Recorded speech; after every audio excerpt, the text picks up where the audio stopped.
How's it going, everybody? And welcome back to Cringe Book Club. I know you're happy to be here because I'm happy to be here, but I have two people with me that I'm pretty sure are not happy to be here because they have to read this along with me. And, well, I'm going to introduce them to you now. We have with us, as always, one of the best voices on here. She's always here. She's part of MSNBC. Everybody wants to see her in her newest corset that she's going to be buying after the show tonight. We have Ishtar from her own Twitch streams and where she helps out here on Help for the Gildas. Hi guys, how's it going? I'm sorry, I'm doing a quick measurement for my natural waist so I can look at the appropriate size of corsets for this. See, I wasn't joking about the corset, guys. And it's a really good sale for the girls that are in the chat that are interested. Corset Story, they're doing a 4 for 1. And, for girls. For girls, yeah. Well, guys could wear corsets too. Don't be sexist.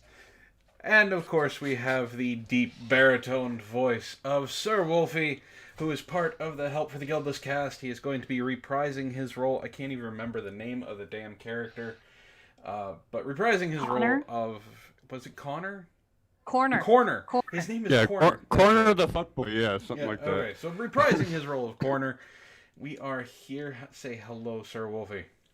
Hello, I forgot what chapter we're on. That's starting, okay, we all did. We are starting on chapter 4. My Kindle did not forget.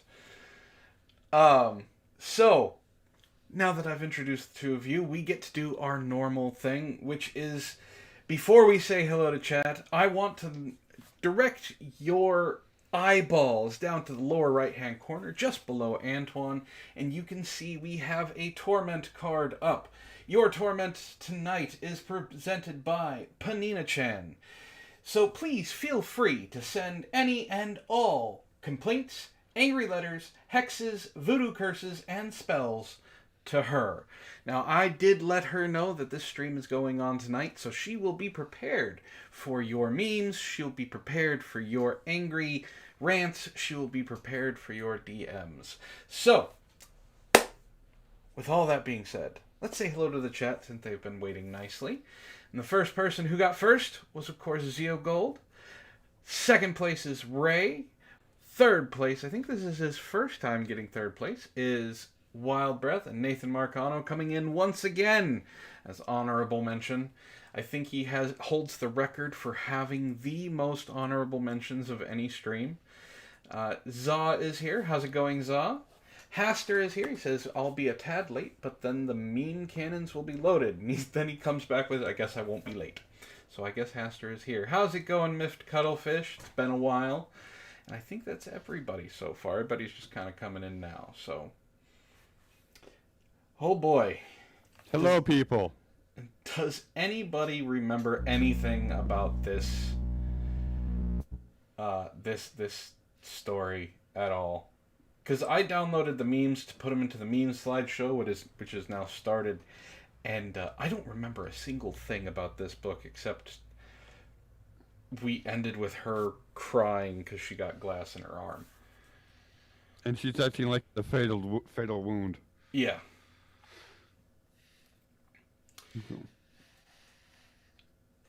Oh, I did put in my announcement, for anybody who's been listening to the HFTG archives, I did put in the channel announcement, if you guys have any questions, because there's no archive video this week, because Agent Spire is actually out on the assignment, I guess. Yeah, and if you and Antoine get him killed, Sarah's gonna be annoyed.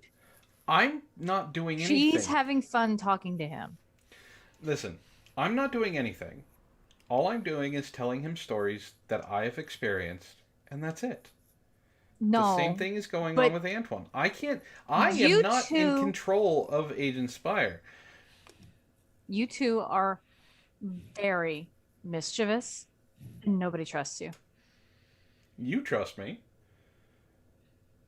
I don't count. I trust Antoine. That's a mistake. So, you do know my alter ego, right? No. No, actually, we don't. a deity from a different dimension who happens to be a god of kink. So yeah. That is a That's a thing. You and Antoine probably get along great. What? I'm here. There's no part for me. You're There is a here. part. You're here just in case they have questions for you about Agent Spire. Why are you messing with that poor man? I'm not. Really? Yes. Uh-huh. Look, he's the one that's on a wild goose chase for someone named Dr. Whisper. That's not Yeah, on me. he's on a wild goose chase because you sent him there. I sent him nowhere. You're Dr. Whisper, Lies. aren't you? No, unfortunately, I don't know voodoo.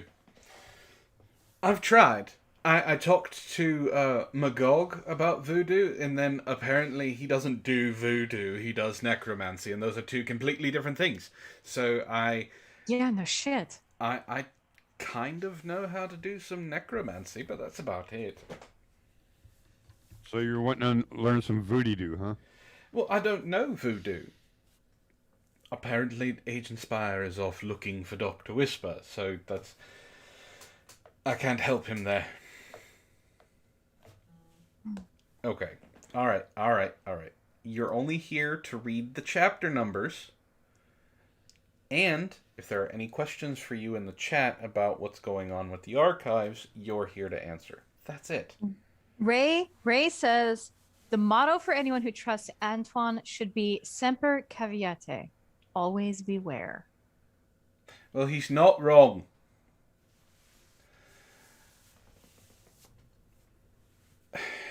It is very well known that Antoine doesn't lie. That's No. damn right. I He do not. bends the truth until the truth just gives up and breaks on its own. I'm on to you. I've had many conversations with your girlfriend, Antoine. Apparently that comment made him walk away. So, Yeah, uh-huh. do we want to get on with this? Yep. Okay, this is only 10 chapters. We're on chapter 4. Oh boy. All right. How's it going, Vin? Vin says, "Evening crew." A lot of you already know my alter ego. Speaking of Spire, has he received my package? Slaying someone who is damned for their diary is a little odd for me. You sent Agent Spire a package? As far as I know, it hasn't come here. Antoine! Did Spire get a package? He's shaking his head no. So it hasn't come here yet, so I don't know. But hey, get over here. You got a chapter to read.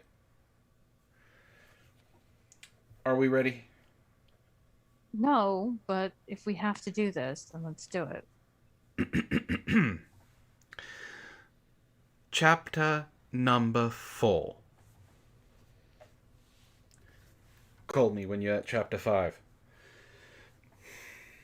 Alright.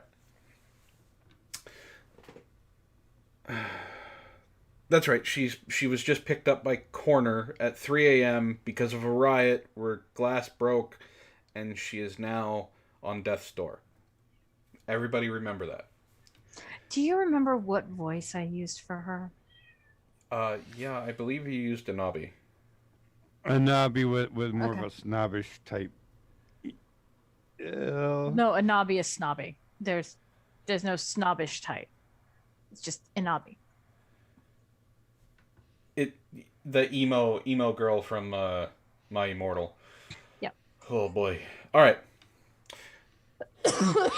I knew I was not in my house as soon as I got my senses back. I heard footsteps and hushed voices around me. I opened my eyes slowly, thankful that they weren't as heavy as before.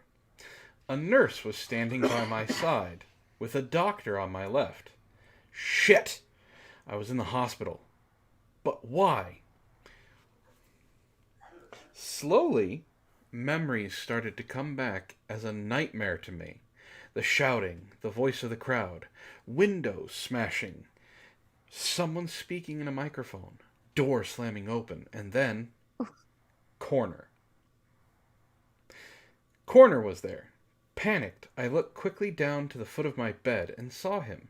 He was standing there with an unreadable expression on his face.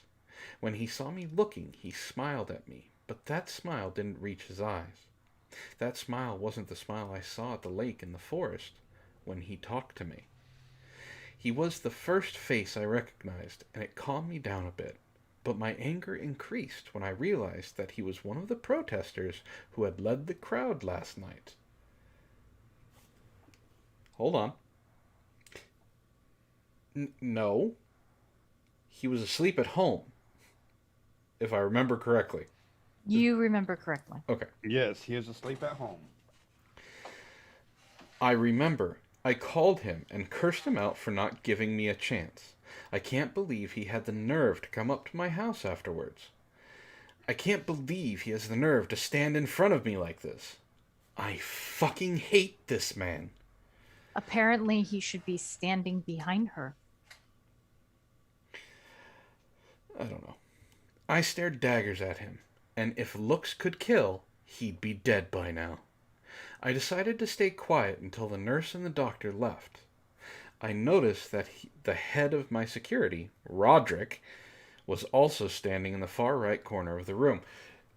If this woman has her own personal security, how did Corner get into her room?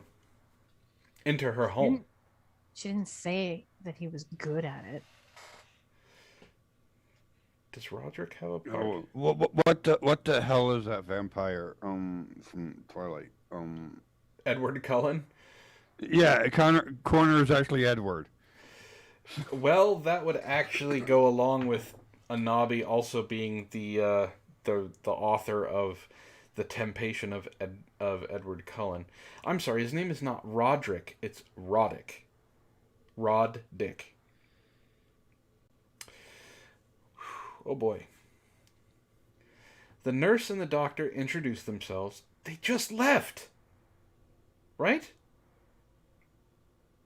The nurse and the doctor introduced themselves as Dr. Charlie and Susan. It would have been so much better if it was Karen. How's it going, Steve? And told me about the cuts on my arms and hands. They were stitched up and wrapped in bandages so I couldn't see the wounds.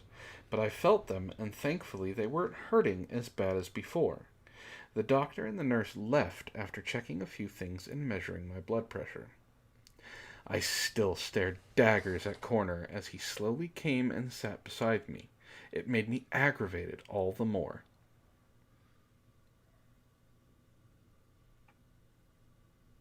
Okay. I'm trying to figure out where we're at. So. I don't know what page it is, but it's like 1, 2, 4, like six paragraphs down from the start of chapter 4.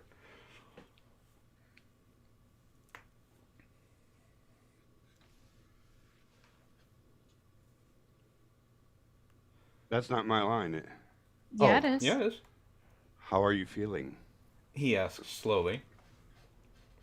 You seem quite relaxed after your plan failed in killing me.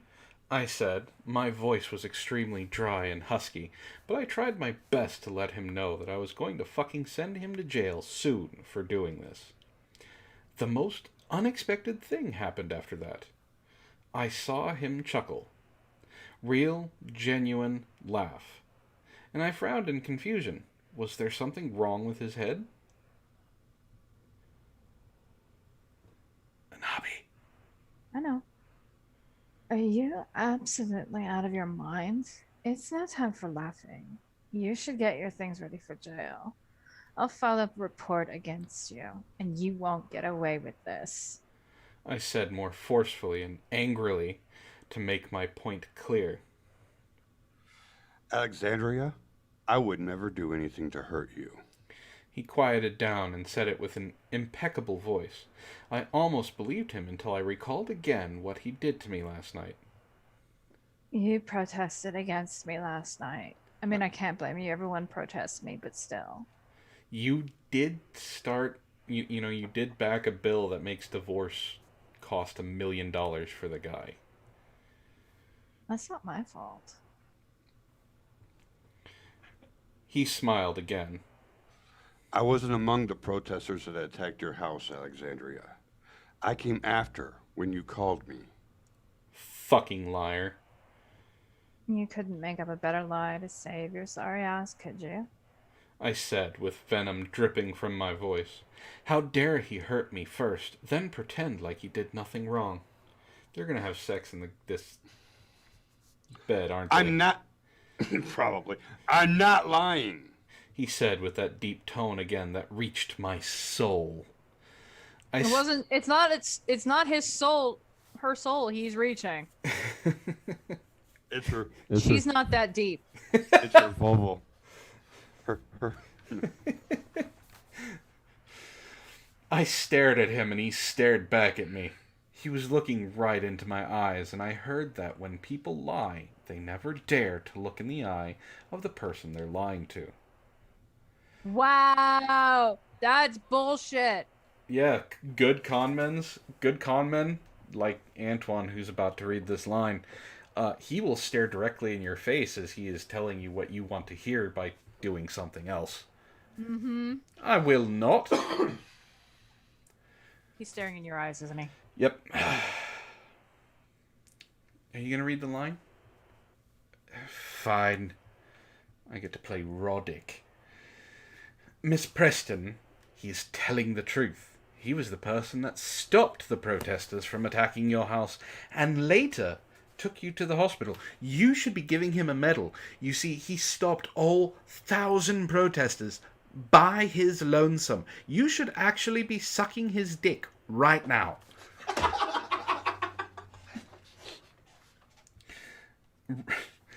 That was a little bit of improv. It's not wrong if he stopped an entire protest by himself. He deserves a blowjob. Roddick said, stepping further from the right corner of the room. I was with him the whole time. The crowd was getting out of hand, but he stopped them. What the hell was happening? My mind was filled with so many thoughts that it was going to explode. I stared back at Corner, and he stared at me with that unfathomable expression on his stupid, gorgeous face.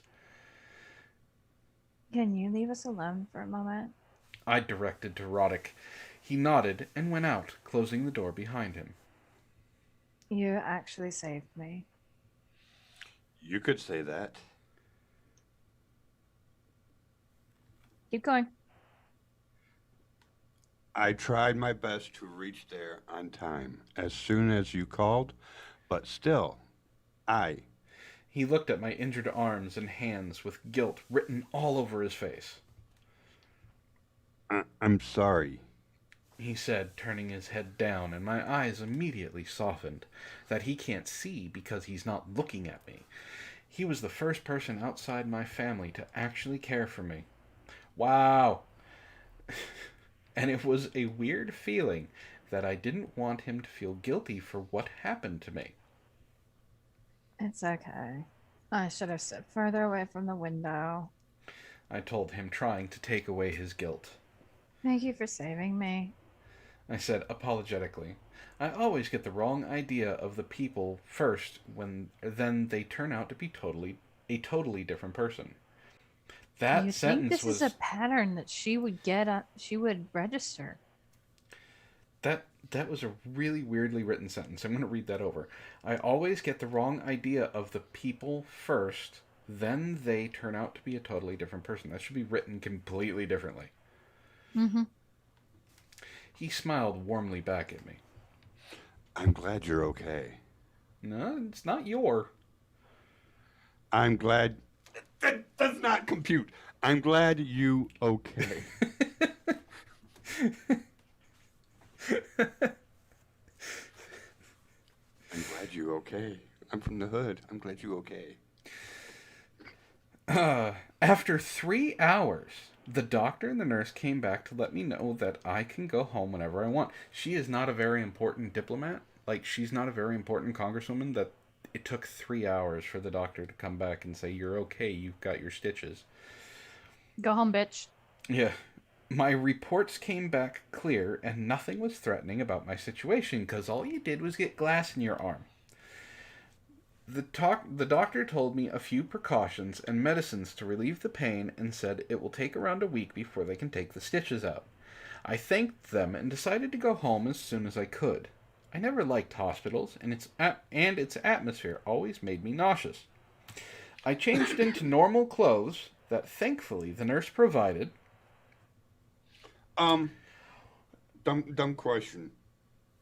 Yep. I've had plenty of stitches on my hands and arms, and I've never been changed out of normal clothes when they did stitches. I don't think this person who wrote this story has ever actually been to a hospital. Like, they also don't provide clothes for you. I know, right? And motioned Roddick to get the car ready. Because he just automatically knows what she wants. I mean, what did she do? Did she wiggle her hand at him to, like, "Be gone now, go get the car"? Basically. That's right, servant boy. Go do my bidding. Basically. I'm not a bloody fucking servant. Roddick, you're nothing but hired help. Go get the car. You're going home? He asked, even though he already knew I was. Hold on. If he already knew. Did he stay in the room while she changed? Apparently. Look at that. Whatever she is.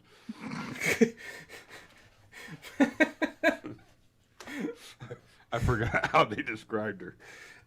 We're just going off of the fact that she's basically AOC. Alright. He asked even though he already knew I was. Yes. I replied, I had to rest, and I should better head to a place more comfortable like my room. My room. Shit. I almost forgot. It was shattered and covered with broken glass. The room itself was shattered. Like, it's like in a video game. Like, a creeper got into it and hissed and then blew up, and it's all over the place. And all the horrible memories... She's going home with him, isn't she? I don't know. If you started reading, we might get there. And all the horrible memories that were now attached to it. I stopped in the middle of grabbing the doorknob to get out and stared blankly. I can't go back there. What if the protesters come back? I never really knew my home would feel like the most unsafe place for me someday. What's wrong? He asked as soon as he saw the troubled look on my face. I have to get my house repaired before I go there. I told him sadly. Shrugging the horrible thoughts off, I decided to choose a hotel for my temporary stay. I'd have to look for a hotel.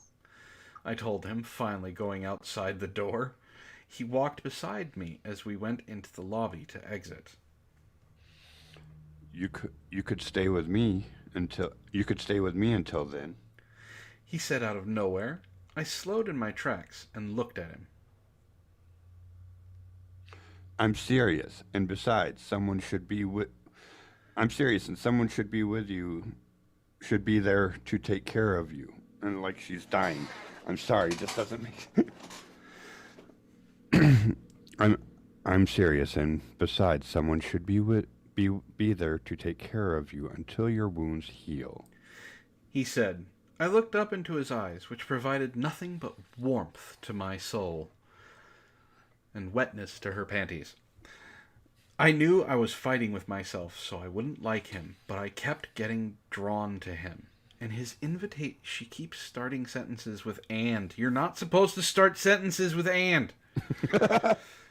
And his invitation seemed like a breath of fresh air to me. I didn't want to stay alone in a hotel room. and I couldn't go to live with my mother in Nashville because of my business requirements. Will that be okay? No, he... Actually, that would be me. Will that Sorry. be okay? Will that be okay? He asked when I didn't reply. I quickly averted my gaze, hating myself for staring at him. Yeah, that'll be okay. But your family? I asked, walking towards my car. I live alone. And he will be living alone after you get there because he's gonna tie you up in his basement. Yes! He told me. And the realization hit me that he might be just as lonely as I was in my life. I actually didn't know about his family at all. Maybe I could get to know him better till my time with him ends. Roddick asked about where he would be going, and I told him at Corner's place. They got there and then, because that's what that means. I told him at Corner's place. That means they're at Corner's place, and he told them that they're going. Anyway. I forgot how badly written this shit is. He nodded, and Corner gave him directions to his house. For the first time in my life, everything was happening out of place. Going against my schedule felt so odd, but I welcomed it. For the first time in my life, I wasn't worried about what would happen next, or where would the unknown road lead me to.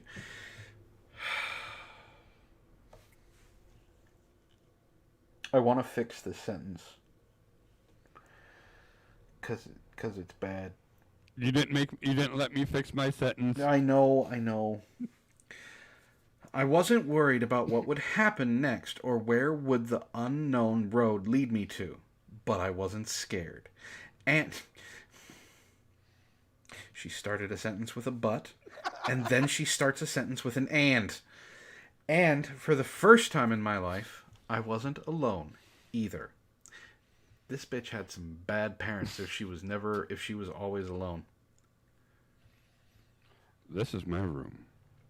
He gave me a tour of his small, yet cozy house, and finally we reached his room. It was normal in size and looked extremely comfortable. He has silk duvets on the bed, comfy sofas by the window, a small table with a laptop on it, and a chair beside it. And the room next to it is my red room.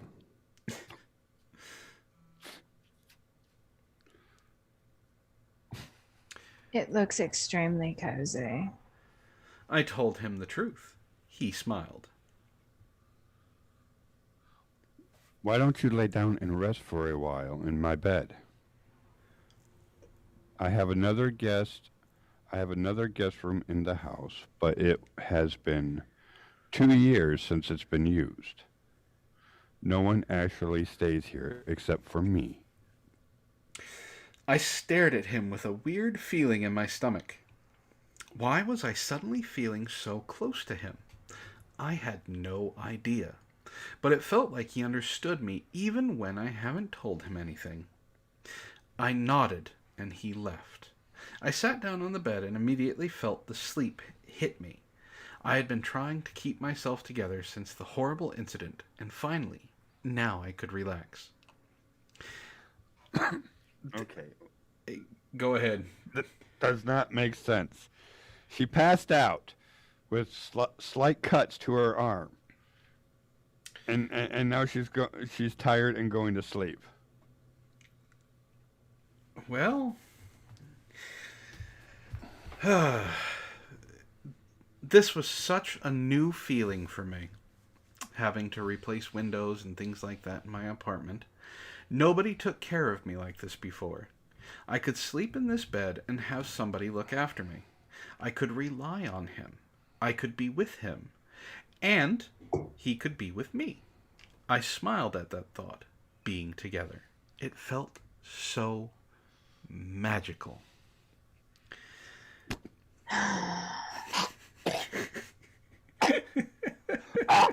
Sorry, hairball. So, okay, from how she's describing it, Alexandria has never had friends, her family was never around, and she has never had a relationship. Not the way she makes it sound. I laid down on the bed after I laid down on the bed after taking off my sweater. My arms hurt a bit as I pulled the sleeves off, and I bit my lower lip. There's no commas, bitch. Use commas. And I bit my lower lip to stop the groans from escaping. This was going to be a long week until the wounds heal. I finally took a deep breath and laid on the bed, getting comfortable. The smell of the bed oddly seemed familiar. I realized it was the same scent I felt last night when Corner carried me to the bed. I smiled at that realization and drifted off to sleep.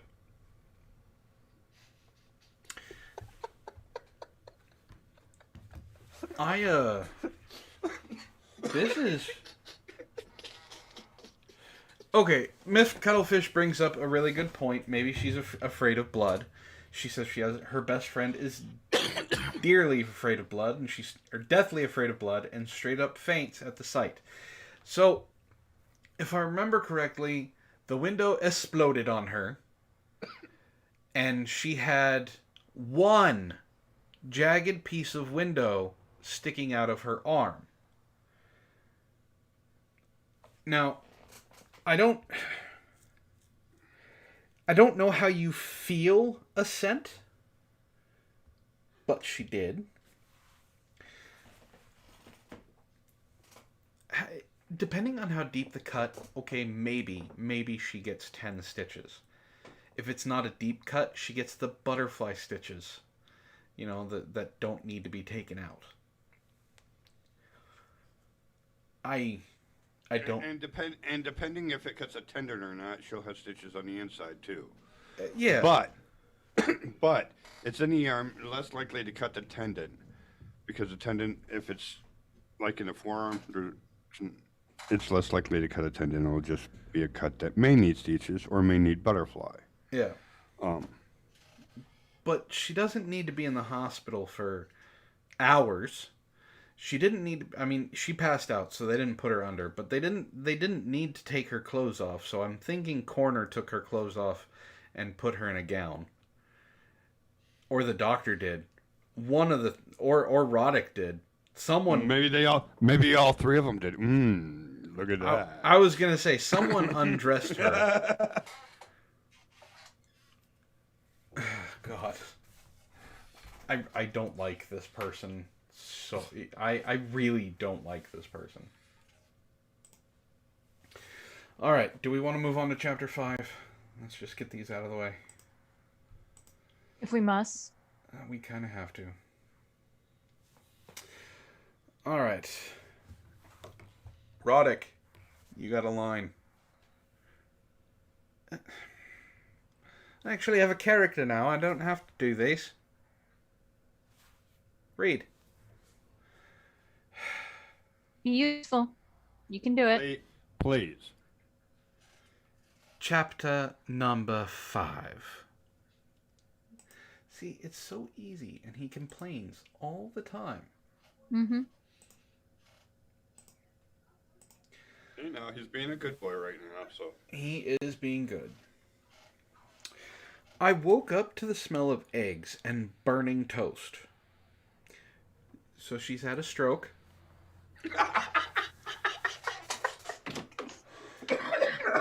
Get out of my head! My eyes quickly popped open and my heart rate quickened as I realized it was not my room. Then it suddenly calmed down when I remembered that I was staying at Corner's house after all the horrible incidents happened. It was one incident. I looked through the curtains and saw the sun shining brightly in the blue sky. It was 7:30 a.m. ticking on the wall clock.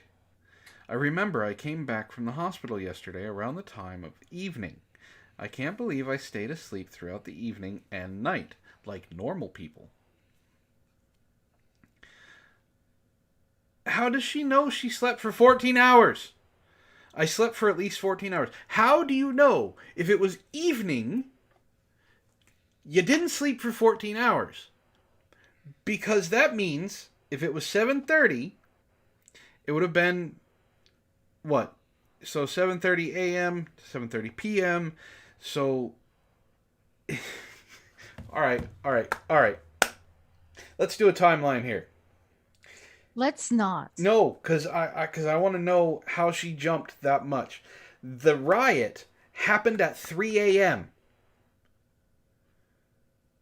At least according to the memes. I don't remember. So, if it happened, let's say it happened at 5:30, because that would be it would have to have happened before that. It's not nighttime at 5:30. Did she sleep a whole day? I think that's what she's trying to imply here. How's it going, Tom? You have no idea. He says, this sounds terrible already. I haven't slept this long since never. And you still haven't, because you only slept for about 5. I always woke up in the middle of the night for at least 2 to 3 times. But I have never slept like the dead before in my life. I rubbed my eyes and looked at the bandages on my hands. I was still wearing the same clothes I changed into when I was at the hospital. No, you took your clothes off to go to bed, bitch.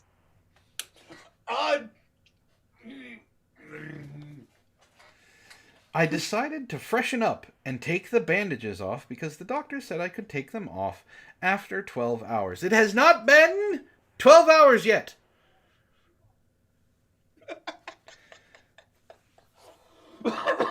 I went into the bathroom and slowly took off the band-aids. I noticed that the cuts weren't that deep except for 2.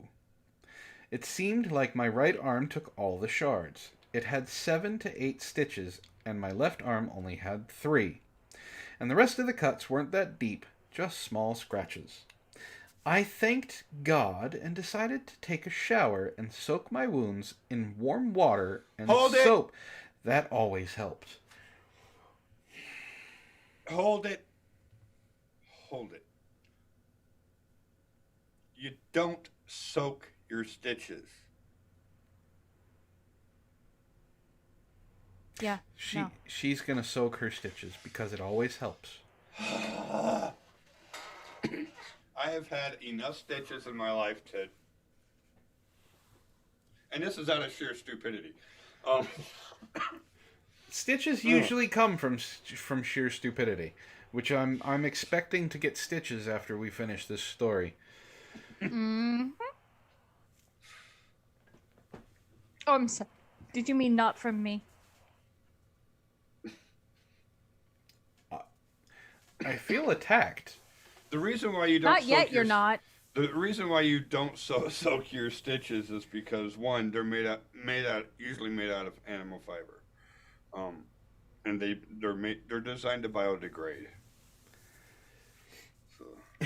Haster says this girl has the IQ of a coffee table. This girl has an IQ of the rug underneath the coffee table. I was gonna say that's kind of being mean to the coffee table, because at least the coffee table is useful. I went out of the bathroom and I looked for some clothes I could wear. She needs to narrate everything. Yes.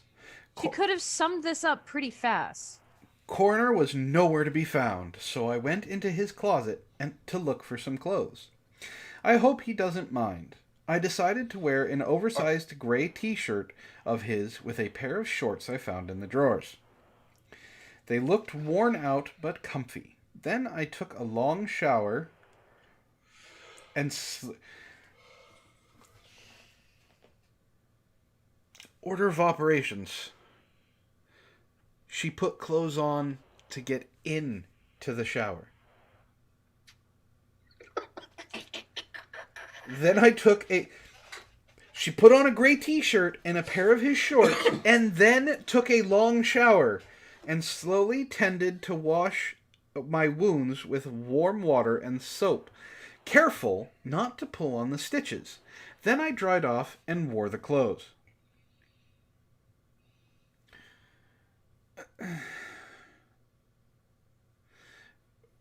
Pen, when you listen to this, why do you do this to me? Why do you hate me this much? I don't understand. I thought we were friends. I'm gonna help him hunt you down. Ray is helping out. He says, I sat at my computer listening to a live stream of a shitty story. I pondered the pros as my friends read the story and commented. Then I decided I wanted a cupcake. I got up. See, he's doing... That's actual order of operations. If this was her, she would have gotten the cupcake, then sat down, then got up to get the cupcake to turn on the live stream. Yeah. Oh, we're not finished with the order of operations yet. She still has like 90 pages of narration. I looked at my reflection in the mirror and was completely taken off guard. I looked like a completely different person. The girl I always saw at my house in the mirror was not the girl that was looking at me right now. That's because you're in the grudge house, bitch. Get out! My face looked pale and see, it's the grudge house. It's what's her name looking at you from the mirror. You get the stuff, man. Man, get down from there. My face looked pale and soft, and dark circles were more visible than before. My wet hair fell around my shoulders in small waves, and my lips were a little bit swollen. Why were her lips swollen? I haven't seen myself this untidy since my childhood days, when I used to run around in our backyard and play in the dirt with my little brother. Ever since I joined politics, I never stepped out of my circle, never actually had fun and let myself loose, and never crossed any limits and boundaries that I created around myself. I hope that's a beer, because I want to say drink one for me. Will do.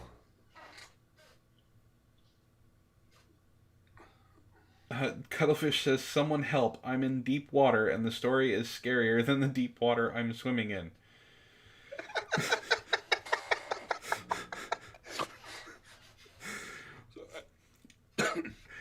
But right now, when I look at the girl in the mirror, standing in that oversized gray t-shirt, worn out and hurt, I saw the reflection of that little girl in the backyard playing with her brother. She was not ladylike at all, but she had a shining glint in her eyes that proved that she could do whatever she put her heart into. And for the first time in my life, she uses this statement a lot. For the first time in my life, I smiled at the reflection in the mirror, and she smiled back at me. Does her reflection normally not smile back at her? I was gonna say, that's not a good sign. That means the demons are not happy with you. Don't look at me, I have nothing to do with demons. I may be one. I don't summon them. That's Vin's thing.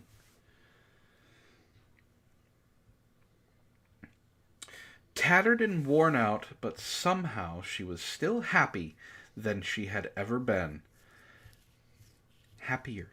She was still happier than she had ever been. Happier, not happy. We know this. The audience knows this. But the authors doesn't. Okay, we're about to come to a problem here. Now, Ish, you and I have separate toothbrushes. Yes. Wolfie, I'm assuming with the relationships you've had separate toothbrushes. Duh. Okay. I brushed my teeth and went out of the bedroom and into the dining room that Corner showed me yesterday. She used his fucking toothbrush. Ew. Duh. That's gross. You don't use another person's toothbrush. Even if you're desperate. If you're desperate, you use your finger. The smell of... I'd be like, excuse me, I need to go to the dollar store. It's just down the road. Yeah, no shit. The worst case scenario is you get a piece of toilet paper and you scrub off your front teeth. See? The smell of omelet was more pungent in the dining room. Omelet's not supposed to be pungent. If it's pungent, it better have some onions or shit in it, because if not, that's a bad egg. Mm-hmm. I took a few more steps, peeked around the kitchen, and saw him. His back was turned towards me, indicating that he didn't know about my presence. I watched him work and take the eggs out of the frying pan and into 2 plates. I thought I stalked him. She is stalking him, though. I watched him work and take the eggs out of the frying pan. So is it an omelet or is it eggs? An omelet is an egg in a way, if you accept it's split. The difference is omelets, you can't cook 2 omelets in 1 pan. No, you can't.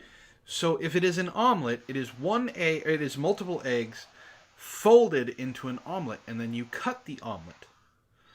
Correct. So is it an omelet or is it fried eggs? She don't know. I thought I heard him hum a song, too. It unconsciously placed a smile upon my face, because I'm stalking him. I knocked on the door to made my presence known. The what? I knocked on the door to made my presence known. He seemed a little surprised when he heard the knock, but quickly turned around and smiled at me. Good morning, He greeted. I came inside the kitchen and greeted him back. Wow, she just went off at the drop of a hat, like. And the way I saw that red, I wanted to go, good morning, how you doing? You go, ma, yenta? I mean, Ish, have you ever, like, just gone into a room and instantly climaxed? Can't say that I have. I'm a guy, right? We are known, Wolfie. We are known to be oversexed when we're teenagers, and pretty much through the rest of our life as soon as we figure out how our penis works. Yeah. I've never gone into a room and just instantly gone off. No, me either. In fact, the story's making me go turtle.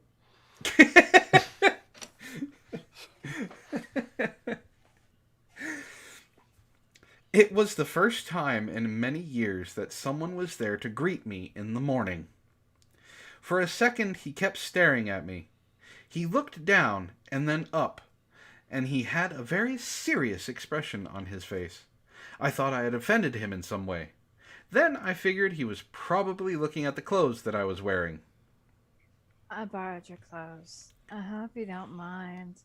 I wanted to take a shower and didn't have anything else. I said, unconsciously tugging on his t-shirt and nervously staring at him. I saw a depth in his eyes, and after hearing my words, he quickly averted his gaze and looked back on the plates that he was preparing. No, it's fine, I heard him say. After a few seconds of silence, I decided to change the subject. It smells delicious, I exclaimed, looking at the food in the plates.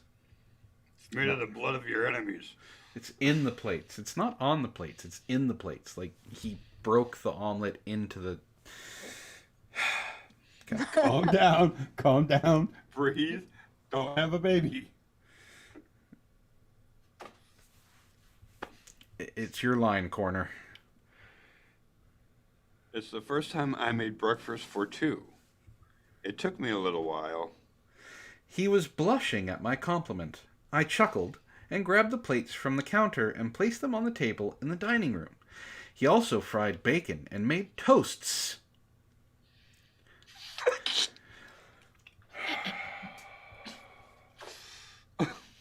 Toasts. Cinnamon toast crunches. My mouth was literally watering. I haven't eaten in like 20 hours. How long did this bitch shower? First she slept for 14. Now, to be fair, the night of the riot, at no point did she tell us what she ate or if she ate at all. If she had eaten, she would have described it to us bite by bite. Ray says, I Probably had teleported around looking for wine. Yeah. I had a mental image of one of those water and air pressure rockets going off with a spray coming out of her.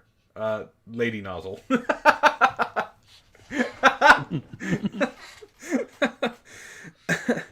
Oh. Ray, you almost made me lose my drink there. He says, raises a glass to our wives and girlfriends. May they never meet.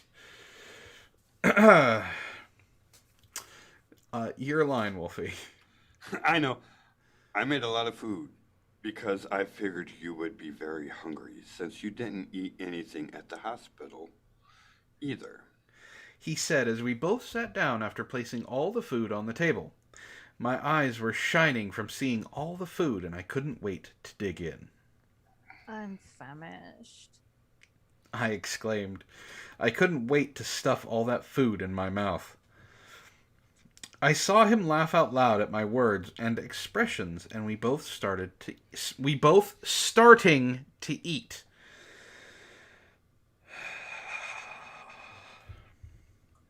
The food was incredibly good. My cooking skills were nowhere near his. The only good thing I could make was coffee or tea. I was literally stuffing my mouth after one bit and another, and I saw him suppress his laughter at my eating expressions. What could I do? I was very hungry. We finished off the food and I slid back. I was full and relaxed. It was the first time that this had happened in my life. I'm damn glad this is not a drinking game, because that would be the key phrase. So, if you guys are drinking... How come I'm not drinking? Because you didn't ask for a drink. I always want a drink for Cringe Book Club. Well, after this chapter, I will get you one. So, if you are drinking at home, we haven't gotten to any sexy bits yet, so I can't use the Pokemon. So that's usually a drink. We did finish a chapter, so you should have taken a drink for that. But any single time, from this moment on, that she says, the first time this has happened in my life, you have to take a drink. His smile... She is the queen of never have I ever. Yeah. Because she hasn't done shit. We're gonna be drunk as fuck. His smile was still present on his lips, and I quietly admired it from afar. Afar, which she doesn't understand, means far away. You know, a couple meters. Not across the table. I'm glad you enjoyed the food. He and we... Oh, God. He and we both got up to put the dishes away. How about we both, not he and we? We both would be simpler. Well, he and we. Apparently she's like Venom, so there's two of her. Like, we are Alexandria. You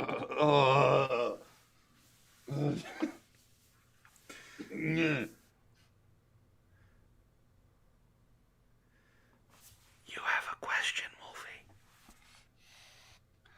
I have a question. Yeah. After It's your line. How's your hand? looking down at my hands and arms. Thankfully, they're not as bad.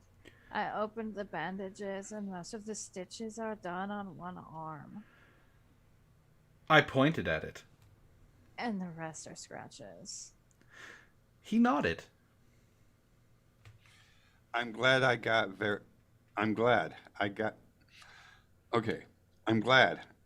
very scared last night when I saw you on the floor like that. He spoke and grabbed the dishes from my hands and placed them on the counter. I'm glad you were there to help me out. I don't know what I would have done without your help. I told him honestly. I genuinely don't know. I grabbed I genuinely didn't know. Anyway, I grabbed another pair of dishes from the table and was going to put them in the sink when he grabbed them in the middle of my way and gave me a look. That doesn't make any sense. None of this makes sense, What? I said when he gave me the look.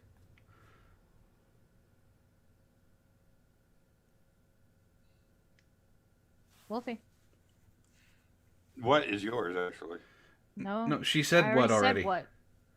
Oh, sit down. I'm not letting you do any work around here. Look, this bitch did not give birth. She did not have a concussion. She has not been shot. A limb did not get chopped off. She did not have any broken bones. She can do things. He said, and turned around with the empty plates in his hand. I can't just sit around for 2 days. 2 days? First it was 14 hours, then it was 20 hours, and now it's 2 days. 48 hours? Yep, she is jumping. Like, their breakfast took 28 hours. She's time jumping more than a Time Lord. I was getting ready to say that. Christ. Doctor Who needs to come in and talk to her about the timey-wimey, wibbly-wobbly stuff, because she's fucking up the timeline, and it's going to cause, like, a rift somewhere. She has caused so many paradoxes already. No wonder Bad Wolf happened. Oh, shit. I can't just sit around for 2 days. You've already helped me enough. Besides, I'll get bored. I said, following him into the kitchen. Pen is in the chat. This is all her fault. Pen! I hate you for this. Pen, I thought we were friends. And then you gave me this piece of shit story that is almost written as bad as The Temptation of Edward Cullen. I'm glad I didn't read that one. Oh, it was bad. It went from 0 to, oh my god, don't go there, really quickly. Moving on. Yeah. We could do lots of other things so you don't get bored. So you won't get bored. He said without turning around. He had started the faucet and was washing the dishes now. Like what? I pouted and stared up at him. Like fucking. I mean, like watch movies, play games, take walks around the forest behind the school. He said and glanced at me from the corner of his eyes when he mentioned the forest behind the school. And how would I help you? I said to him. By sitting down and taking care of yourself. He required. That's not an adjective. Not. And he basically told her, not required. He's like, by sitting down and taking care of yourself. Not, would you sit down and take care of yourself? I rolled my eyes, giving up on him, and went to sit on the living room couch. His sofas were extremely soft and cushioned. I could get used to Unlike living... sofas that are not cushioned. I could...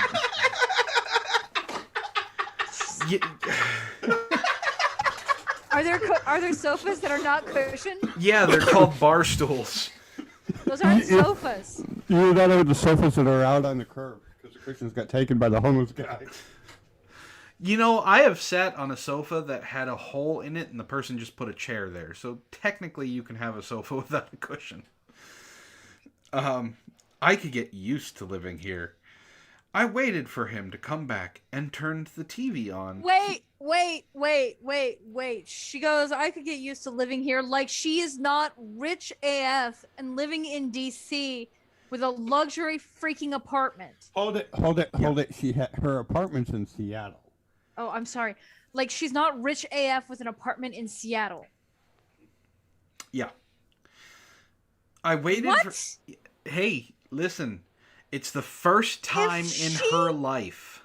If she cannot furnish her apartment, she has no business being in freaking government. Actually, I take that back. She has every business being in freaking government, but she needs to hire a goddamn decorator. A decorator will solve her problem. I was gonna say, there are some really dumb people in politics right now. I mean, she fits perfectly in government.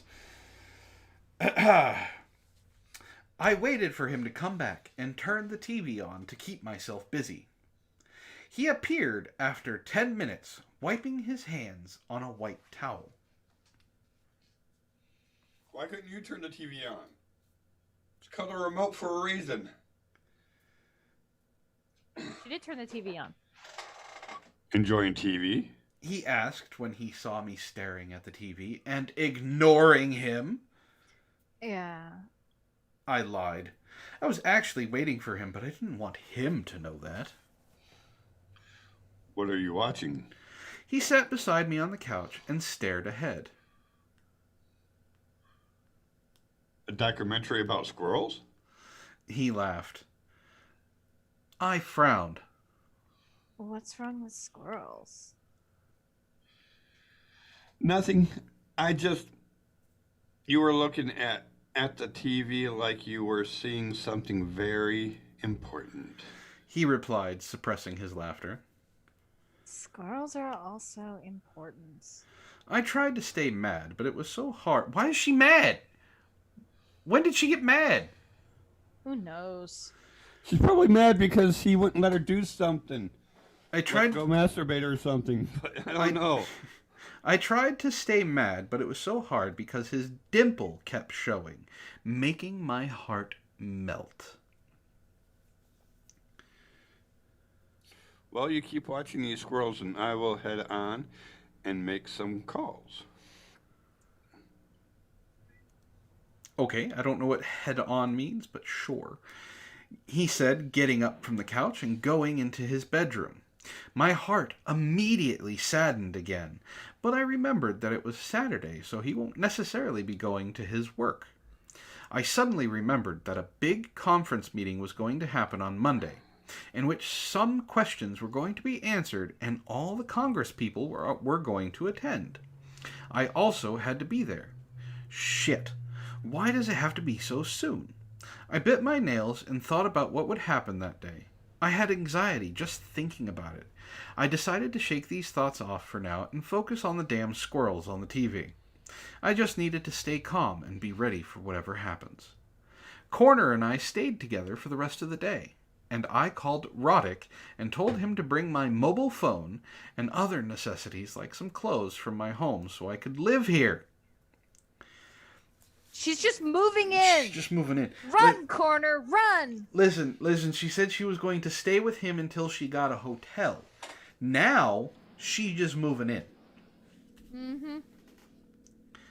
I also told him to bring my toothbrush because I had to use Corners for today. I hope he never finds out about it. That's 'cause you're nasty. Oh, he'll know, because it takes a while for a toothbrush to dry.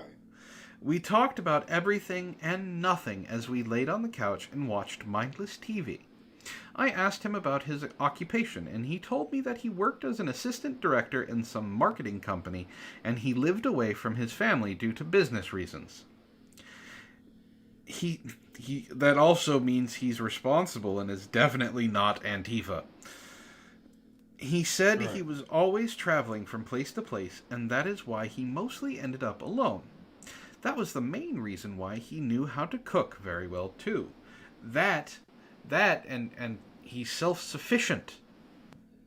Dear God, not that. You can't have a self-sufficient adult in Seattle. What are you talking about? Have you seen the people who live here? What's wrong with being self-sufficient? No, it's not being self-sufficient. You're just not allowed to be self-sufficient in Seattle. Yeah. Oh, good thing I don't live there then. Yeah. I also told him about my life and how hectic it got sometimes. I told him about my family living in Nashville and how I had to move away from them and settled into Seattle. I realized while talking to him that we both lived very lonely lives, and somehow that made our bond stronger. I wanted Fine. to ask you one thing. I told him that's if you tell him it's not a question. Yeah, That's a statement. It was almost nighttime, and we were eating grapes while sitting beside the window on cushioned chairs which were made in the shape of giant hands. Oh, he's so quirky. Shoot. He said, popping another grape into his mouth. Nom nom nom.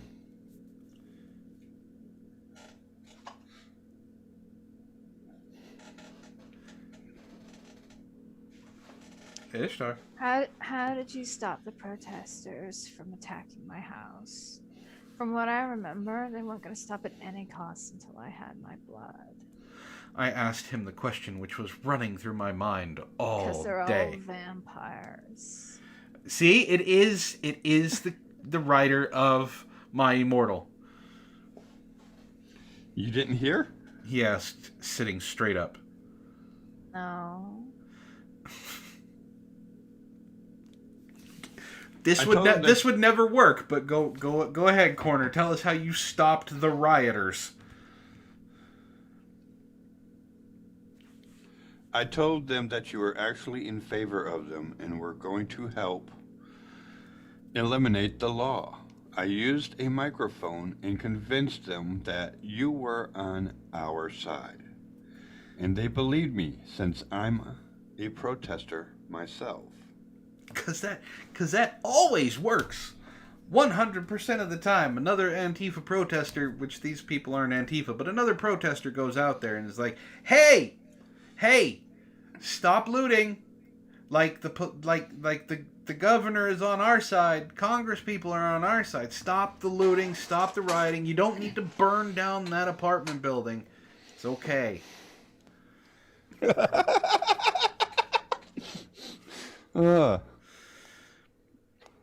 But how did you know I was going to do that? Was I talking in my sleep again while doing all the drugs?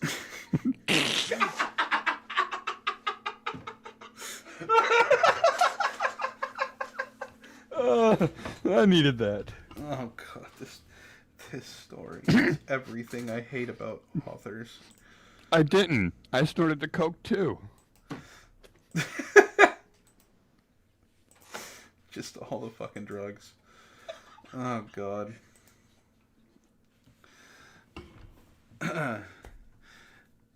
I gave him an "Are you for real?" look, and he decided to clarify further. I had to stop them in some way, Alexandria. I knew you were up there, and I would have done anything to save you. And there should be a comma there. Yep. He spoke in a clear tone. My heart felt so weird at that revelation that someone actually cared for me that much. I'm really sorry about cursing you out on the phone. I'm really not, but, you know, you fed me. You might be a vampire. I might feed you something else, too. I needed to apologize after all he had done for me. I'm actually glad you did. He chuckled. I was waiting for you to call me ever since we parted ways at the lake. I'm happy you did, even when it was only for cursing me out. He said, making me smile. I made Vin blew whiskey out his nose. I win. No, you Vin. But I'm pumped. That's good. Thank you for everything. And we proceeded to eat grapes in silence. Are you going to speak up about the bill at the Are you going to speak up about the bill at the conference happening on Monday? he asked after some time. I'm thinking about it. I said honestly, there was no reason to hide anything from him now. I've only known him for 2 days, and I am now moving into his home, and we're eating grapes. I think you should if your inner voice tells you to. Oh, shut the fuck up. Your inner... God damn it. His face in dim light seemed more serious, and it was hard not to listen to him. I will help you in any way I can. I just don't want our homeland to feel like an unsafe place. He's Russian. Get him out. Mm-hmm. Next he's going to start talking about fatherland, and then we really need to get him out. He explained with the sadness and depth in his voice. I nodded because I agreed with him. I know. I was never in favor of it since the beginning, but I never said anything. I think it's time to let my voice be heard. Maybe it'll make a difference. Liar! Lies! We can go back to chapter 1 when you were proud of this bill, and you thought it was a great idea. You lying skank!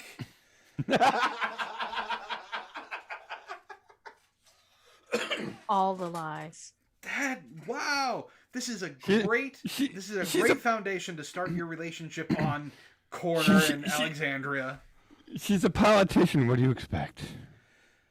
I was hurt and broken down, but I have never felt more powerful now that I was finally listening to my inner voice. She's a sub. You know how I know she's a sub? Because she's just doing whatever she's changing her mind to whatever he says is a good idea. And she finds power in being hurt and broken down. The only way you do that is if you're a sub. That is a valid point. Mm-hmm. That is very true, actually. You would know. I would know. I'm a very good sub. You are. You are my favorite sub. I am your only sub. Well, I can still be your favorite, but I'm also your only. Unless there's something I need to know. In which case, I'm going to stop being your sub, and you're going to need to lock that damn door. Anyway. Uh-huh. I didn't care. Watch him dodge. You can be my favorite and my only. I didn't say I couldn't. I was just saying that I'm your only. Hey. What? Be good, kids. Why? You're not going to spank me. I know I'm not. I don't have that permission. That's what she's going for, but she has to remember I don't reward bad behavior. You're so mean You to need to me. borrow my flogger? I have one. And I like bare hand better. I've got one made out of chainmail. We haven't gotten that far. I didn't care if it made a difference or not, but I knew my conscience would be at peace once I do the things that I was meant to do and fight for people's rights. Bitch, use a comma. And this time, she starts another... You're not... Okay. You are not supposed to start a sentence with and or but. It is a preposition. You are supposed to use a semicolon or a comma because it is a continuation of a sentence. And this time I also had an impeccable gentleman with me. What could possibly go wrong? Famous last fucking words. End of chapter 5. God damn it. All right. Opening another one. I have to go make drinks. I will be right back. And then we're going to go over some memes because my brain hurts. And I need a palate cleanser. I will be right back. Hurts. Man, get down from there. Okay, I'm gonna be right back too. Hello, Jesus, people. what is that? Sorry, that was Turn your My micro- vibrator off. my microphone.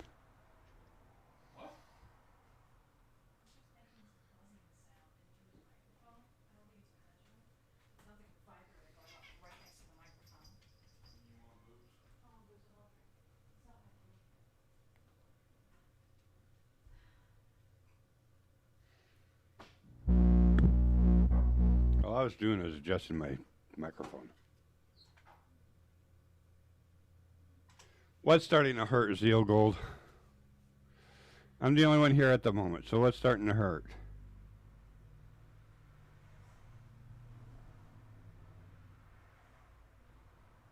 Bass boost right there.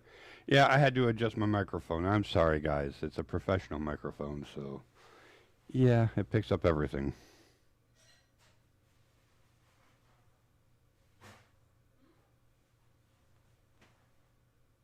I would show you guys, but I can't.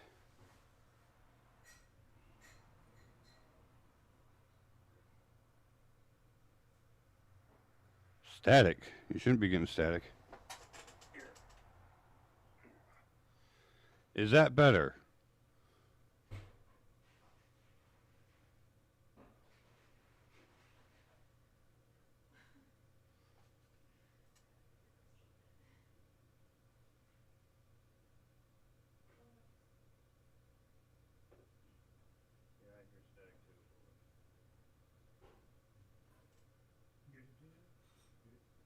Do-do-do-do.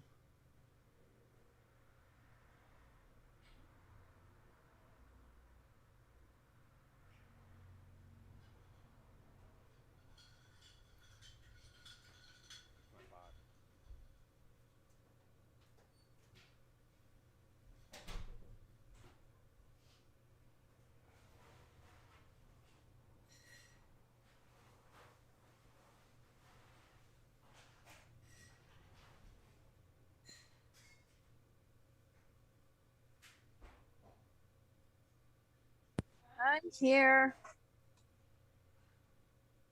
Is anybody else here? Hello? Hello?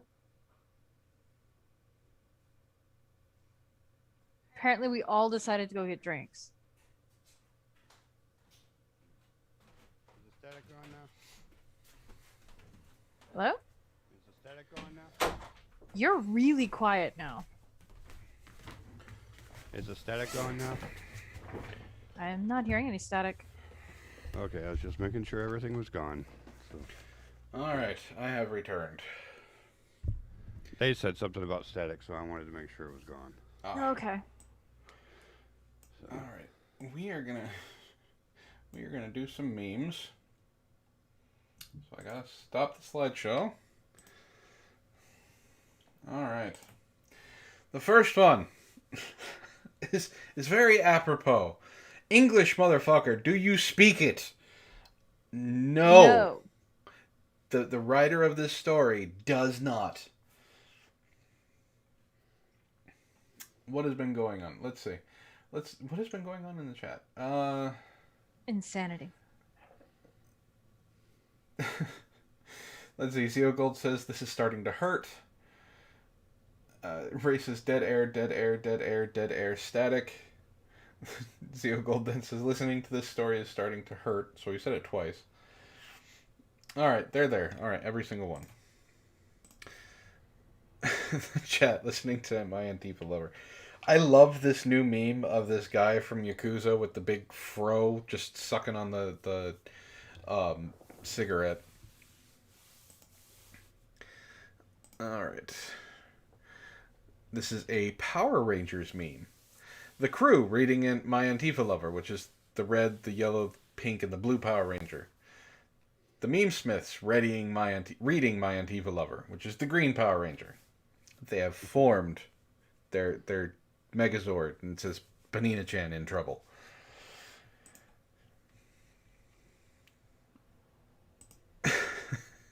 They're gonna bone on that hospital bed. We haven't gotten to any, sexy time at all.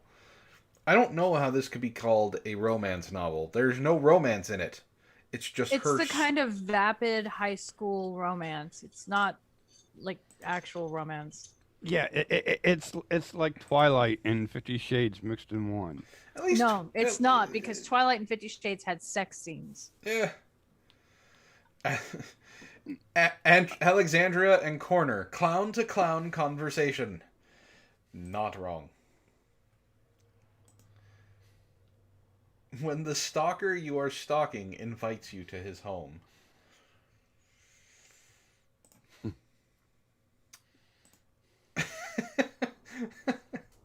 It's AOC. I get to stay at my stalker's house for free. Oh, oh God. In terms, I gotta do my Corvus voice for this. In terms of commas, we have no commas.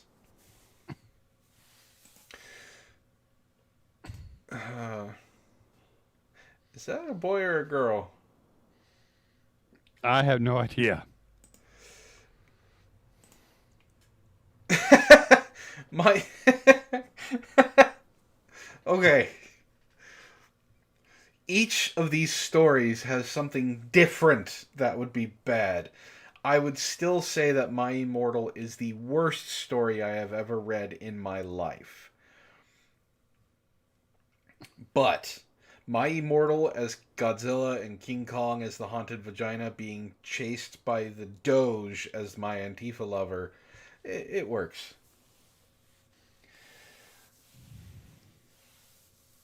You know, Zeo Gold, I would love to get to some sexy time. This is supposed to be an erotic novel. It's talking about my Antifa lover. There hasn't been any everything love. about this whole novel has been one goddamn lie after another. I don't know why you're expecting sexy time from this. I have hopes, goddammit. He has wishes.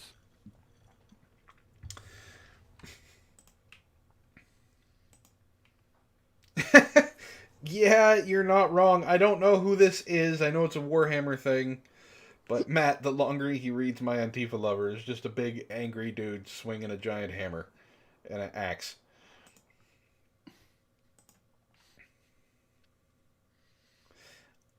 I don't think Panina Chan is complaining about my Antifa lover. I think she's enjoying the pain and suffering. Oh, she's absolutely of enjoying others. it. The sadistic little monster that she is. Love you, Pen. I'm wearing my Blame Pen shirt from now on.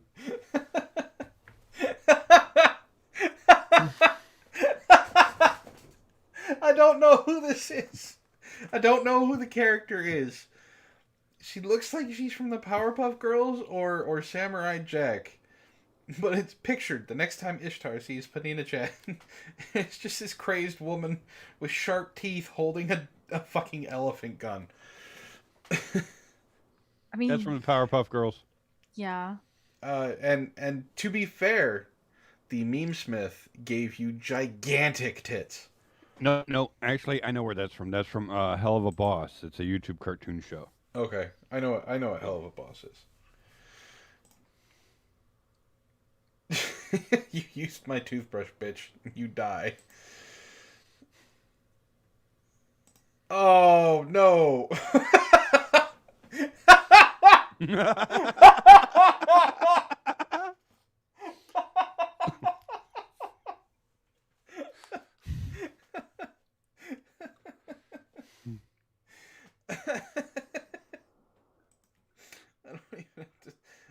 I don't even have to say anything about that one. We just move on.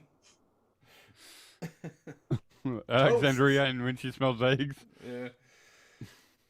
The chat and meme smiths listening to Matt talk about eggs. They just...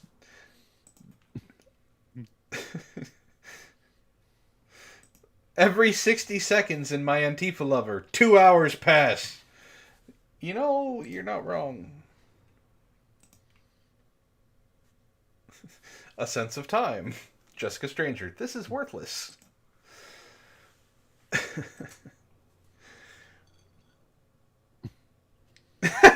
I wonder what English skills this author has. Wow, look, nothing. Ray. I give credit for the airplane meme. Antoine, do you like books about Antifa? Well, do you? Of course fucking not. And this isn't even about Antifa. Yeah, I know. It would have been funnier if it was about Antifa. Corner's house. Oh, the hand chair. I've recently taken up carpentry. Oh, no. Carl! That kills people. How's it going, Alex? You don't need to know anything about this story. It makes no sense. Just sit back and enjoy the ride. Antoine holding up a sign. You lack even the most basic. Do you want to read this? You lack even the most basic linguistic ability. We spend more time trying to decipher your scribbles than we spend reading your writing. Feel better? March. This woman is causing me to have an aneurysm. You're not the only one. Pictured Vin and Panina-chan as the shrew, chat, and Meme Smith suffer from my Antifa lover. Alright, we'll do three more, and, my Antifa lover. Everyone, what you have done has made God very unhappy. Anyone with half a brain cell listening to Alexandria. It says here, you're a bitch. And then, yeah, so everybody remembers The Critic, the movie, the show The Critic. Well, yeah. It's just Antoine's head on the critic's body saying, "It stinks!" Well done, Meme Smiths. As always. We will save the rest for later. There's not that much left. Memes? Yeah. There's going to be more. We're still reading. Yeah, no, never mind. All right. What's Brock is going off about? I don't know. I can hear him from his room with my headphones on. Those are noise canceling headphones. That's what happens. Yeah. That's what happens when an orc moves into your house. They're very loud. You know, Antoine didn't tell us he was this loud when he let him move in. The hell I didn't. I said he was an orc. What more do you need? I've never lived with an orc before. I didn't know they were this loud. He is 9 foot tall. He is like 800 pounds. And he's very passionate about whatever it is he's doing. Most of the time it's killing things and eating people, but he likes watching YouTube as well. You didn't give me sufficient warning for this. I'm wearing noise-canceling headphones, and I can hear him. You lied to me. You didn't ask the pertinent questions. I asked you a very simple question. Is there anything I need to know before he moves in? And I said, well, he is an orc. Which doesn't tell me shit. You are a gamer. Other than he's 9 feet tall and green. You are a gamer. You know what orcs are. You were married. No, pen. Brockus is an orc. Antoine is a mouthy little cyber demon who's going to find himself paying extra rent this month. You didn't ask the pertinent questions. On top of the fact that you are a gamer, tabletop and video. You know what orcs are. And you were married to someone who is a fanatic of 40k. All you had to do was say, "What's an orc?" And I'm sure Killer Groove would have told you all about them. Nobody said anything. In full detail. Nobody said anything to me about how loud he was going to be. And I try not to judge somebody by their species. I'm not specious. All right. Have you ever played WoW? No. Orcs are loud. And Ray, what part of I've never played WoW did you miss? Ray, I would like to correct something. It's not just me, Matt, Ishtar, and Brock. Sarah does stay here as well. The house is getting very crowded. Yeah. Especially when her sisters come to visit. It's ridiculous. Wall comes in and just destroys things while Ishtar is gone, and I have to repay for everything. I'm sorry, what? What? What was that about destroying things? I said nothing about destroying things. Uh-huh. And Ray, that's less like Force Company and more like the beginning of a porno. Not wrong. All right, let's get to chapter 6, shall we? Apparently now you're an orc in Pen's head. That's all right. She's a damn elf anyway. Doesn't matter. Them's fighting words. Let me get my thespian going. I have to get my vocal. Just say the damn chapter name. I am a consummate professional. You will not just say it. Chapter number 6. Yeah, don't make me call Sarah. Just trying to be professional with this stupid story and making people Why? laugh. Because I am a professional. But this book isn't. It's Professional what? Bowler. Listen. Oh, those are fighting words, Pen. I'm waiting. I've been waiting. Listen, elf Theo girl. just called her a hobbit.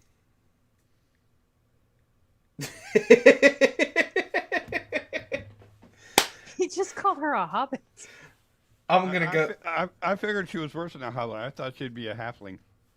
That is a hobbit. Yeah. No Halflings wonder. are hobbits. No wonder Pen is always wearing full boots. She doesn't want us to see her hairy feet. Just go. Just go. You're gonna make it worse. Just go. Shoo. Until we need you again. You can be Roddick. Can we get on with this, please? Pen is so mad she can't even say things right. She goes, "At Zeogold, how dare you?" She is so mad. Pen, it's okay. We know I don't have a foot fetish anyway, so I don't want to see your hairy feet. It's not just the hairy feet, but it's the walking around barefoot all the time, and like she's got toenails the size of bricks. It's bad.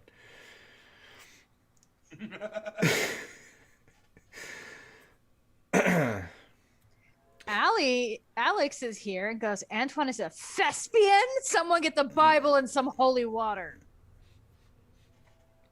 I didn't know it was possible to get attached to someone in 1.5 day. Not days, 1.5 day. But I knew now. Corner was more than just a formal friend to me. I had guy friends before. Do you have formal friends? Is that like a formal dress? You just take them out for fancy occasions? I don't know. I have male friends in Congress as well. They are people I've hung out with. But I've never... Are they? I mean, it is From Congress. the sounds of things, she has never done anything ever in her life. And she's mentioned she has no friends. It's that true. too. Ray says, Alex, he is really good at licking those lines.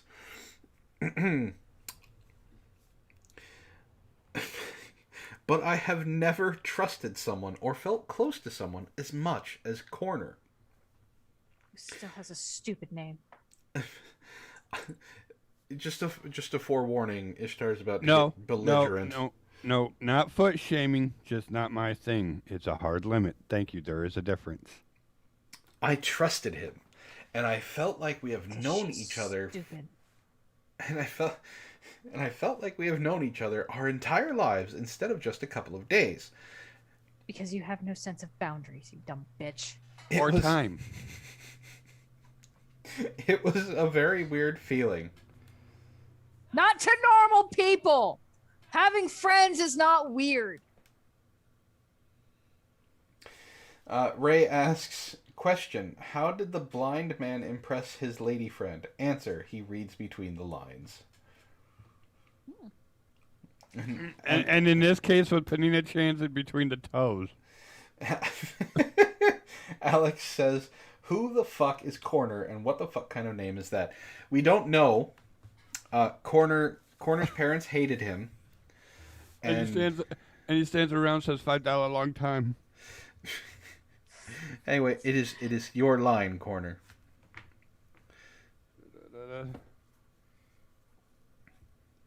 My line? Yeah. I thought it was still part of that paragraph. Nope. It's after it was a very weird feeling. When I don't... It's dinner's here. Dinner's here. Dinner's here. He got off the couch and went to open the door. Chinese food was here, on which we both agreed on. It was I hope that you both agreed on the food you're gonna eat. Because if you weren't agreeing on the food you were gonna eat, it would mean this motherfucker's holding you captive. Because You have no DoorDash is choices about psychic. anything. My house was repaired,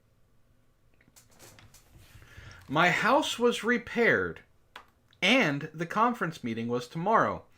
My wounds were healing fast, and I was ready to take on the future. She skipped an entire day. Time out. She skipped an Time out. entire day. Okay. Anyone who has a house and needs to have any kind of work done to it for any reason knows that unless it is like a goddamn 911 emergency, you don't get any contractor or anything out there at a split second, no matter how fucking rich you are. And on Or a on weekend. a weekend. And on a Much weekend. less a Yeah, that's what I was weekend. getting ready to say. Don't you lie to me, bitch. Alex says, speaking of parents who hate their kids, there is a girl out in the world named Teriyaki.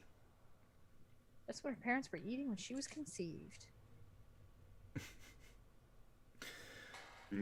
Apparently there's a pecking order, and the pecking order goes Panina-chan, God, Trump, spouse, children, parents, siblings, girlfriend or boyfriend, best friends, friends, friendly acquaintances, moderates, Antifa, Nancy Pelosi, and then Antoine. Wow! Wow! Panina-chan? You forgot to put Sir Wolfie before Panina-chan. Wow! By the way. Yeah.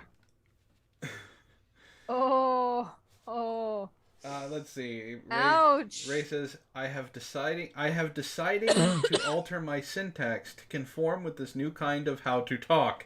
It will take some time to be learning how to speak newly, but I think it is good.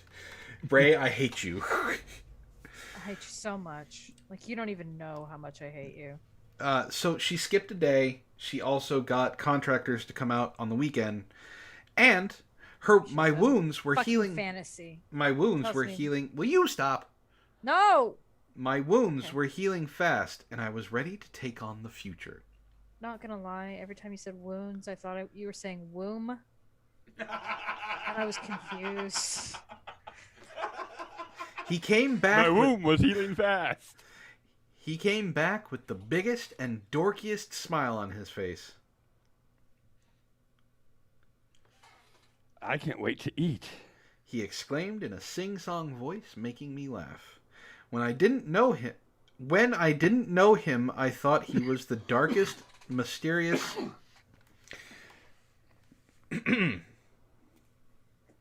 When I didn't know him, I thought he was the darkest, mysterious, intimidating, and rude person. Well, at least she was not so intimidated she couldn't find him rude. Oh, look, you had commas in that. Yeah, except she didn't use the she didn't use the proper verbiage. And That's okay. She's back to starting. starting a sentence with and. And he was all of those things, but not to the person who knew him. He knows. You don't know him. Yeah, you just met him for a fucking day, and ever since, and again with the and again, and ever since I came to know him, I found out that he was the easiest person to talk to. He didn't make me feel weird or uncomfortable, and I was extremely grateful for it. We dug in. Oh, go ahead. Because you are weird and make him feel uncomfortable. He's probably waiting for her to stalk him or something. We dug into our food as soon as we unboxed it, and it was heavenly. I realized even simple food can make you happy when you're eating with someone whose company you enjoyed.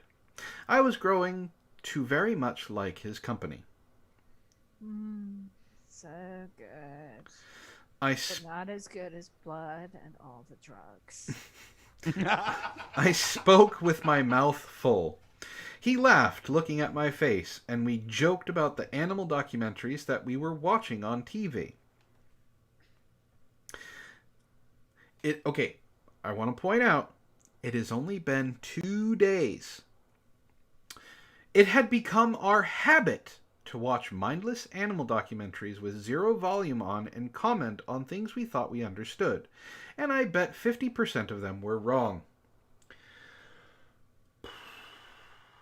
You're acting like a married couple. Don't you know? This is how they set up the whole destiny soulmate thing. In every bad book. We threw away the boxes after eating and placed the dirty dishes in the dishwasher. Oh my god, they're doing household chores. Currently, we were watching a documentary on tigers, and Corner was arguing about the scene that was playing with zero volume, because we have to emphasize that it is zero volume. It was some type of scene in which the tiger was running and suddenly he loses his balance and breaks his legs. That is a horrible thing for a documentary. Or tiger. Corner, your line. I'm telling you, Alexandria, the tiger breaks his own legs while running because running and running because he cannot control how fast he runs. He said assuredly. No, he did not break his legs because he was running too fast. He broke his legs because he tripped. I pointed at the screen.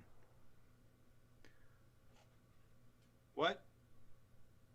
What? On plain grass? He scoffed, rolling his eyes. It's true. It can happen. People trip on the plain ground all the time. I said with indifference to his words. I was trying to prove my point that animals can also make mistakes.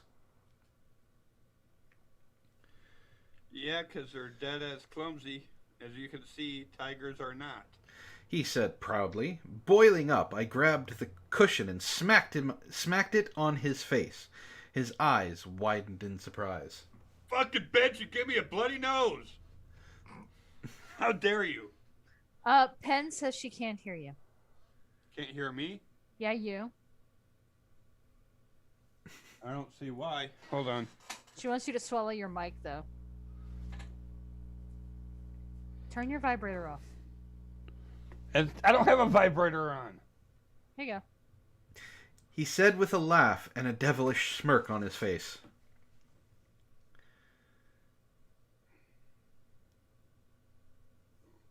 Wolfie. I know, I have to get back to it. So, because the page turned when I was messing with my microphone.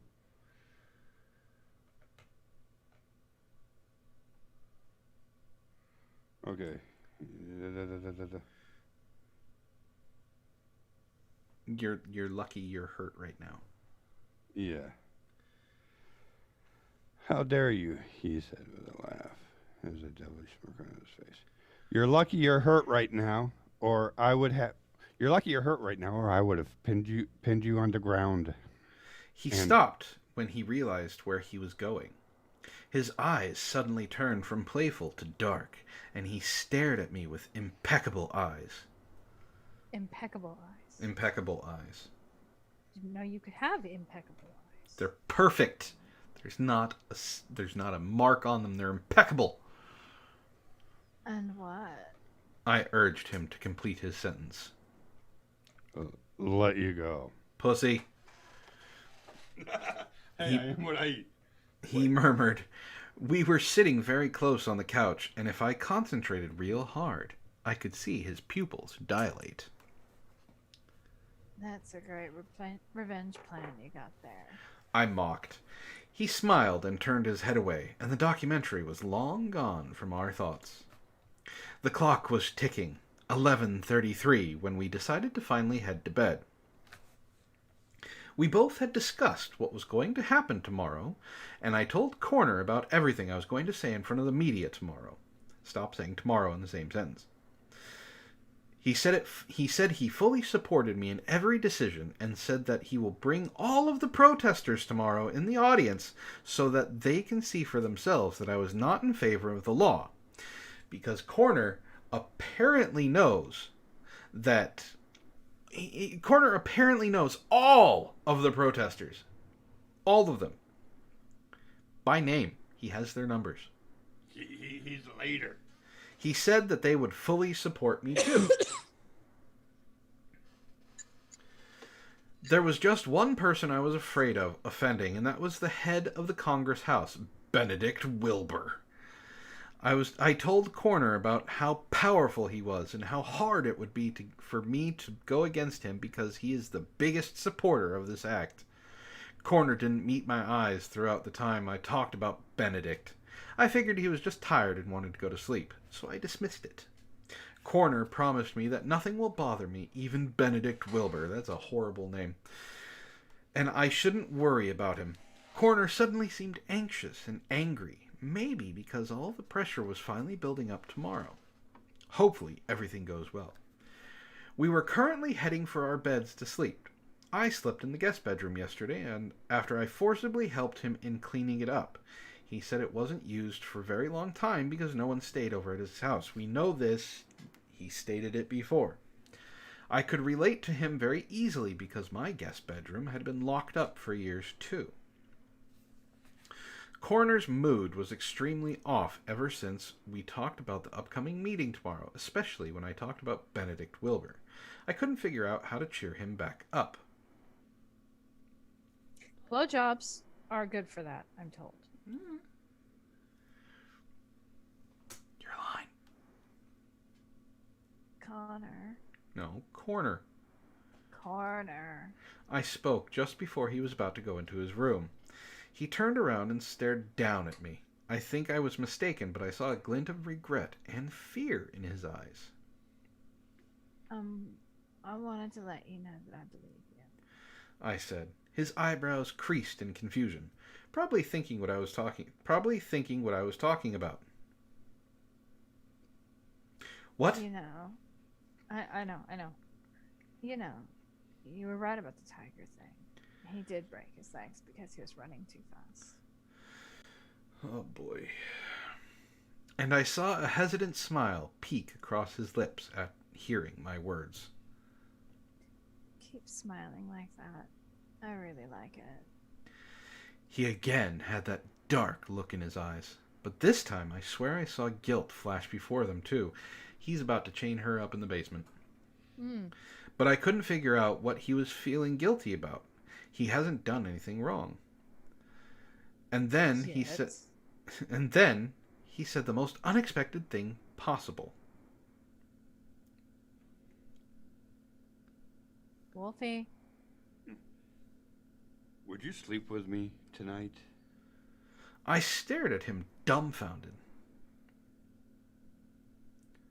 I mean, just, sleep and not do anything. He stuttered, making me laugh out loud. It was the first... Yeah, right? It was the first time I've seen him this hesitant. Sure. I replied. It was my last night with him together. Moving on. And actually, I didn't want to sleep alone in the guest room either. I wanted to smell the scent, which covered his bed, and sleep in it like I did the first day I was here. He smiled at my reply, and we both headed into his bedroom. I was already changed into my pajamas, and he headed into the bathroom to change as well. I laid on the bed and relaxed into the now familiar fragrance of him. His bed was extremely cozy. I could sleep in it for days. Apparently, according to you, you already did. His bed was... I remember the first I slept in it and stayed asleep for 14 hours. It was the most unexpected thing to happen in my life because I barely ever slept in. I laid on the left side of the bed and waited for him some time. And I don't know when my mind drifted off into the unknown journey of sleep. Listen, you haven't been good at metaphor this entire time. Please stop trying. It's bad. The sun woke me up the next morning. I squinted my eyes open and saw the blinds were open, letting the bright rays of the sun. You could just say the sun coming in through the window woke me up. She put a comma in between sun and shine. So you're supposed to have a pause break because it's a sentence break. So let me read this as it's written. I squinted my eyes open and saw the blinds were open, letting in the bright rays of the sun. Shine into the bedroom. That hurts on so many levels. Ken needs a chiropractor. I looked around and saw Corner sleeping peacefully. His dark hair was messed up, and his parted lips and flickering eyelashes created a whole scene. He seemed like some character from a movie, and I was not exaggerating. He was extremely handsome and attractive, and I think he knows that too. That's why he is also showing off that devilish smirk of his. That's because he's not actually asleep. I quietly got up and went into the guest bedroom where I kept all of my clothes that Roddick brought. How many pieces of clothes did he bring? How many articles of clothing? All she the moved clothes. in. Remember? She Yeah. moved in. She lives there now. I changed into my usual formal dressing, white shirt and black skirt, and got ready for the conference meeting happening at 10 a.m. I prepared myself mentally for the meeting as well. I had to be strong today for myself and the people. I just hope I'm able to pull this all off. We hope you eventually learn how to write. But the question is, I have a question. How is she going to get from Seattle to Washington in seconds? Didn't you know that all of the Congress people stuff that goes on, all of Congress, the House and the Senate all meet in Seattle? Because this bitch doesn't know about politics or anything like that?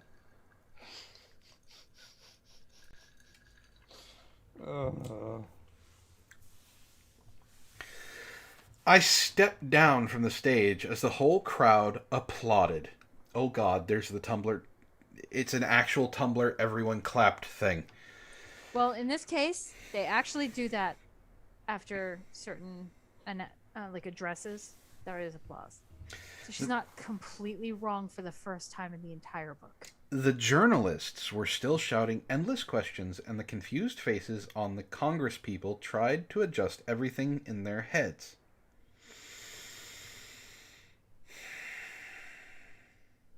You know, My Immortal was horribly written.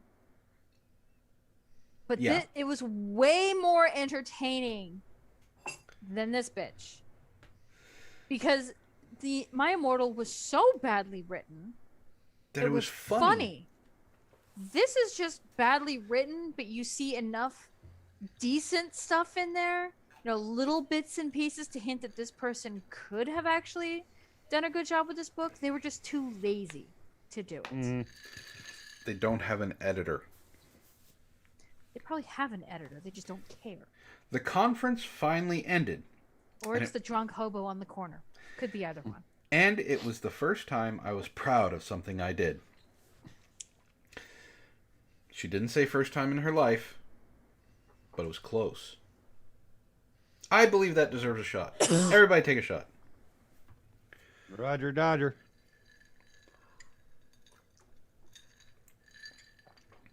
I saw Corner staring proudly at me as I delivered my lines and let the world know what I truly felt about this bill.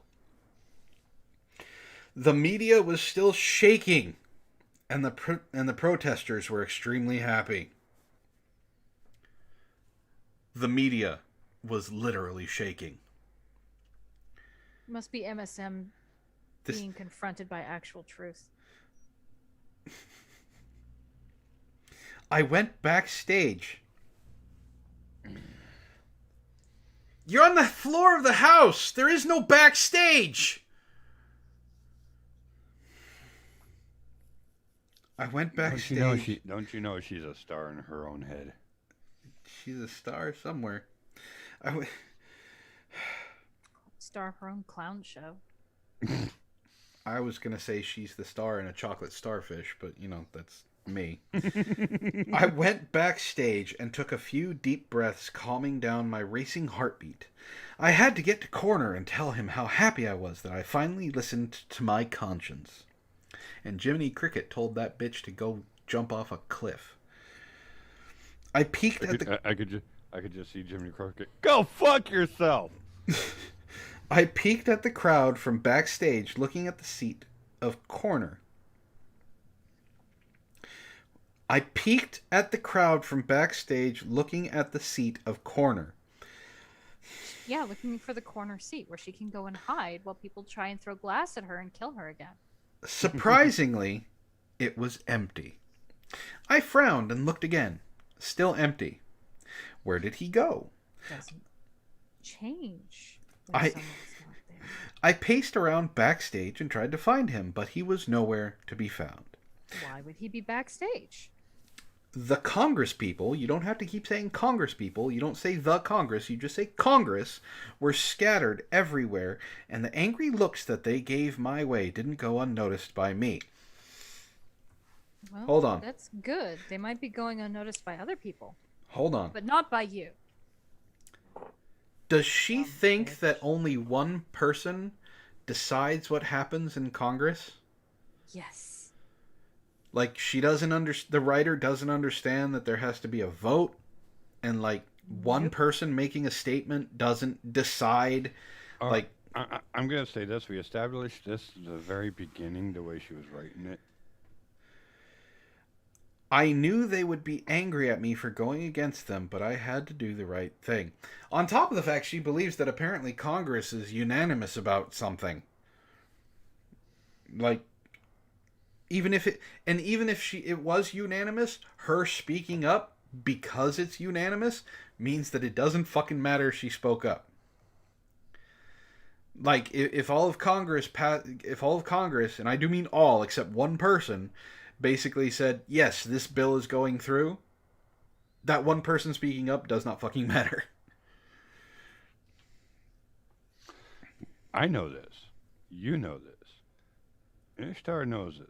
Most of the crowd knows this. That's in the chat. But if some people that actually, I've seen a bunch of people who do not know anything about politics or relations to it. Yeah, they're called activists. Either that or people from Kentucky.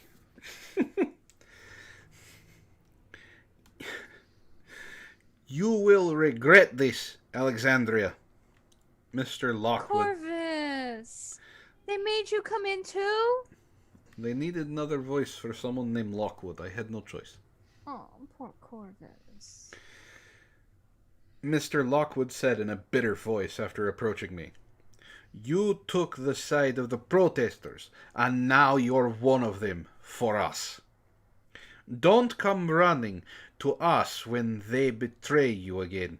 Your stitches didn't go unnoticed by anyone. You just wait. He barked at my face and went away. I stared at him as he walked away. He's walking away so much. So much walking, Corvus is walking out the door. I normally just take steps. Apparently I have to double step. So I walk and then walk, and then I step and then step again. It's very awkward. I don't want to trip. I knew I'd have to face all of this and willed my heart to stay calm. Everything eventually turns out the way it was always meant to be. The people will keep talking, and there is nothing I can do about it. I finally went into the Congress House and walked around the building.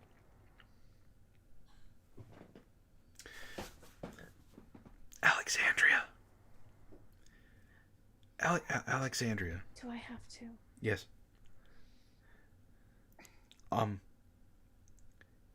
When you made your speech and things were decided, you were already there. Yeah, I knew that. Just all the drugs. Corner.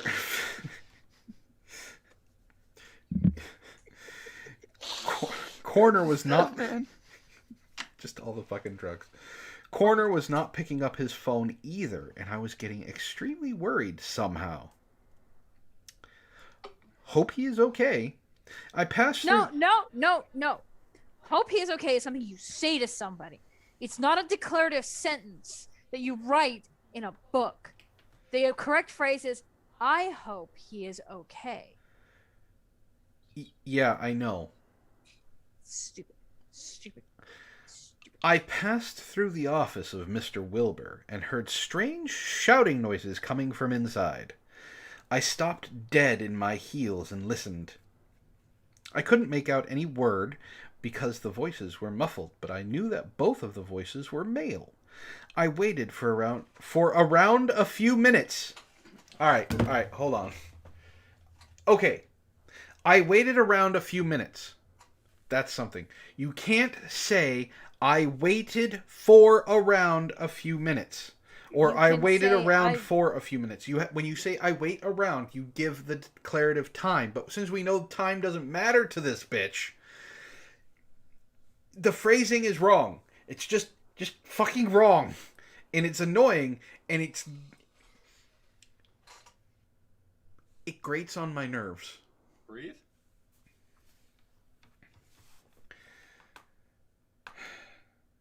I waited around for a few minutes. Thankfully, all of the workers and the staff members were currently busy in the main hall where the conference meeting took place.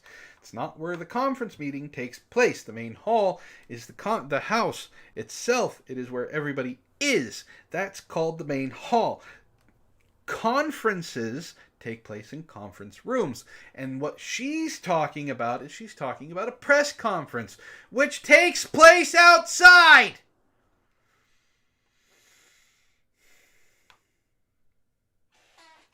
Pen, I hate you. Down in a van by the river. So there was no one to notice my strange behavior, except for C-SPAN and all of the cameras that they have in the house. People watching C-SPAN are going, what is this bitch doing? Why is she just standing there? Why is she acting like a goddamn creeper? Because she is. Trust me, I just read it. I just did a quick skip ahead, and one of the sentences I read just made me go, wow, yeah, you're creepy. I decided to creak the door a little bit open so the voices will come out. I knew the doors didn't make the creaking sounds because everything was well set in the Congress House. And since the shouting noises were very loud, they probably wouldn't notice the door cracking a little bit open. This is painful to read. I held my breath and slowly creaked the door just a little bit open. Cracked. She means cracked the door. Like all the cracks she's smoking while she writes this. Thankfully, it wasn't locked.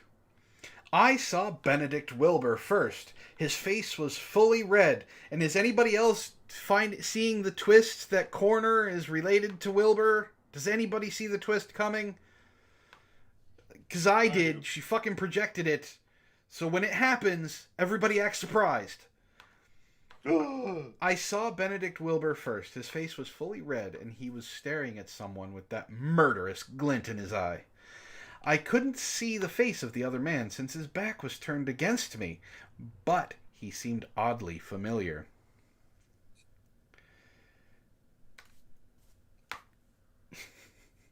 Should I just be myself, or... No. No? Brahms. All right. So I like to torture Brahms. Brahms! It's not the creepy uncle this time. You're safe.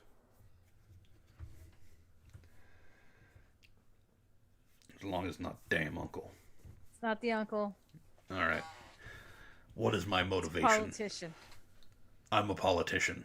You're a very angry politician. I'm a very angry politician. All right. Yeah. All right. I can do angry politician. Yeah, like really angry politician. His face is fully red. You don't know what you're getting yourself into. This will ruin everything for you and for that pretty girl. Wilbur spoke as I frowned in confusion. He was always so proud of himself, and he was really showing it to whoever he was talking to.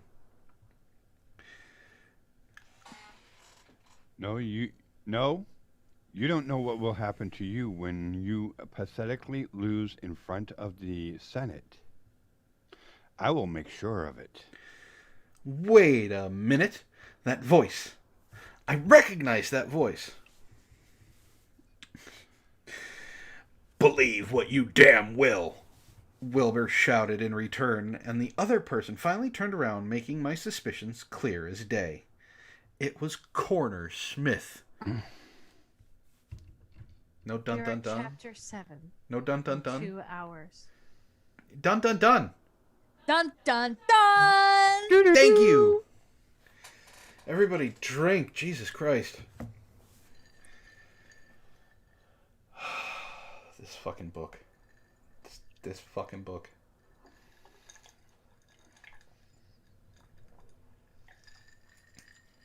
So we're gonna find out his name isn't really Corner. His last name is Wilbur. His name isn't Corner. He just thought it was cool. 'Cause he's always in your corner. Ah. Either that Stab or he's a me. prostitute's corner. Good evening, Joe. How's it going, Joe and the hoe? Oh God. Well, we got farther this time. Now we Instead only of have 2 chapters. we only have 3 chapters left because there's 10. Oh, so that means there's going to be a part 3. Yep. There's going to be a part 3. God damn it. We already kind of figured that the way this was written, though, in the beginning. Yeah. God damn it, Penn. I hate you so much for this. Alright, we're going to do a quick meme break, and then we're going to get out of here. Because it's after that time.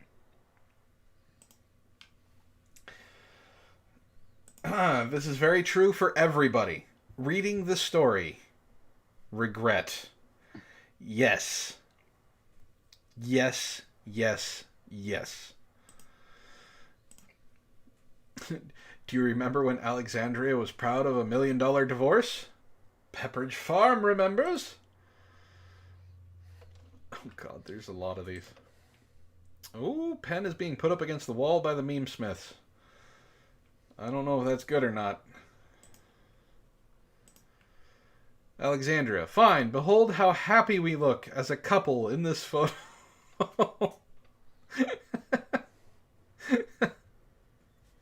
I've seen this meme. It's pretty good.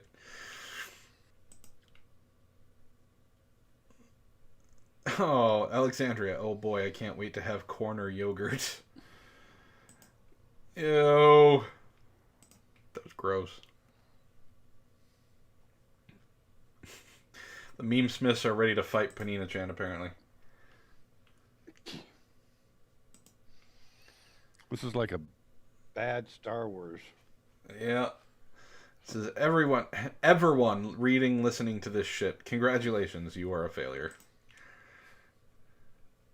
And then the last one. I am Corner's father. Everyone. Oh no. Who saw that one coming? Alright. Oh, Benedict Wilbur. I get it. There's Eggs Benedict on Wilbur. Got it. Ah. Ha-ha. I get that meme now. Oh, because there was How long did there's it take you to get that one? just now, because there's just that image in the meme slide, and Yeah, I was looking at it trying to remember why that came up. Now I get it. Benedict Wilbur. Ha. Ha You ha. just now got it? I just now got it because I didn't remember the name. I tried to black out everything that involved this story. I don't think that's a bad thing. But, well, we made it to chapter 7, guys. How do you feel? We haven't even gotten into any sexy time. I'm disappointed. Did you say something? I've been gouging out my ears. Oh, and my eyes. Zeo Gold wants to know who the Meme Smith MVP is tonight.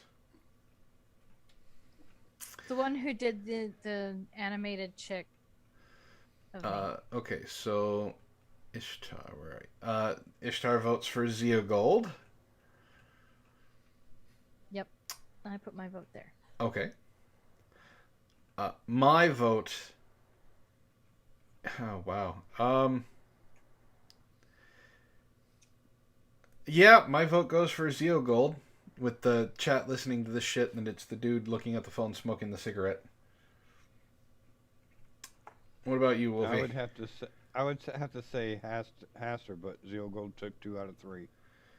Yeah, the Alexandra when she smells eggs one was really good. Like Yeah. that one almost won because that one's funny as hell. But yeah, that That one was a holy shit moment. yeah. So, all right, well, the Meme Smith MVP tonight goes to Zeo Gold. So, for those of you who are part of my Discord, go ahead and go into the Cringe Book Club memes. Put some reactions on the memes for the guys. They did good work tonight. Our meme smiths work very hard for us, and we're Yes. very grateful for their service. They do really great work. I appreciate You it, guys everybody. should have- You don't want me to guys let him out of should the dungeon yet, do you? You guys should have all the drugs. All of And the drugs. turn Gothic. So you have it right there, Alexandria, Anabi, and what was the bitch's name from The Temptation of Edward Cullen?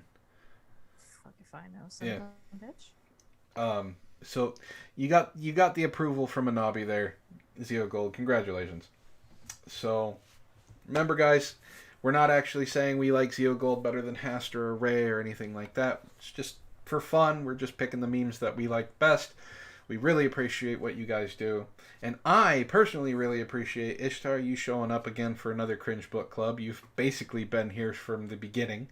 I still don't know how you plan on marrying me. I put you through a lot. Starting to wonder. And thank you. I mean, I have a reason. It's just, 8x3. And thank you very much, Wolfie, once again, allowing us to abuse your vocal talents with this garbage. Even though I get lost a lot because of the way it's written. Yeah, it's not... I don't blame you. After this book, we have something to look forward to. We have the Matchler Party from our very own Man-Squatch Meme Smith, who writes amazingly. I'm going to give it a peruse and see how many characters are in it and how many that I actually have to voice and how many Ishtar has to voice, and we'll see how things go from there.